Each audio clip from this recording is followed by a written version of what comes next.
Good morning everyone.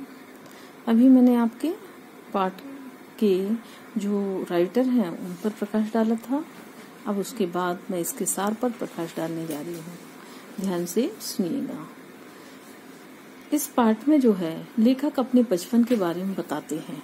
उनका कहना है कि बचपन में बच्चे किस तरह से शरारतें करते हैं, किस तरह से वो उछल कूद करते हैं, उस सब का वर्णन उन्होंने बताया है कि वो भी अपने बचपन को इस पाठ के माध्यम से आप तक पहुंचाने का प्रयास कर रहे हैं और किस तरह से माँ बाप से सानिध्य प्राप्त करना चाहते हैं बच्चे, ये सब बताया है। ठीक है, तो बचपन से ही लेखक का अधिकांश समय अपने पिता के साथ गुजरता था।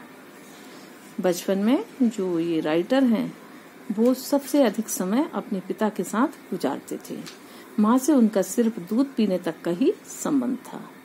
पिता के साथ सोने के कारण ही उसे पिताजी नहलाते थे, धुलाते थे और अपने साथ पूजा के लिए बिठा देते थे। पिताजी उनके माथे पर भभूत का तिलक लगा देते थे। वह उसे प्यार से भोलानाथ भी कहते थे, जबकि उनका नाम क्या था? तारकेश्वर नाथ। पूजा पाठ करके पिताजी रामनामा बही में 1000 राम नाम लिखते थे। इसके बाद कागज के टुकड़ों पर 500 बार राम नाम लिखकर आटे की गोलियों में लपेटकर और अपने पुत्र के साथ गंगा के किनारे मछलियों को खिलाने के लिए चले जाते थे। पिताजी उसे कंधे पर बिठाकर ले जाते थे। लौटते समय रास्ते में पिताजी कभी उसे डालियों पर झूला झुलाते थे तो कभी उसके साथ कुश्ती लड़ते थे और झूठ मूठ में हार भी जाते थे। इस पर भोलानाथ खुश हो जाता था। अब लेखक जो हैं अपने पिताजी के साथ बैठकर ही उनके हाथों से खाना भी खाते थे।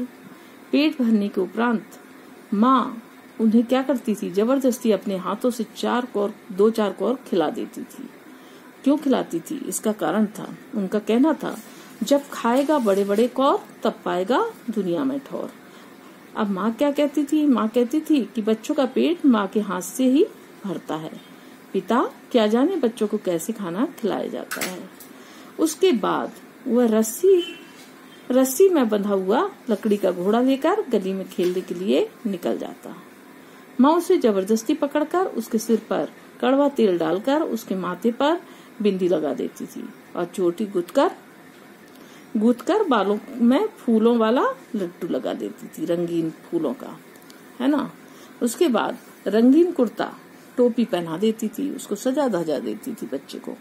ठीक है, लेखक रोता से सकता हुआ तैयार होता था तो पिताजी उसे गोद में उठाकर बाहर ले जाते थे, जहां वह अपने हम उम्र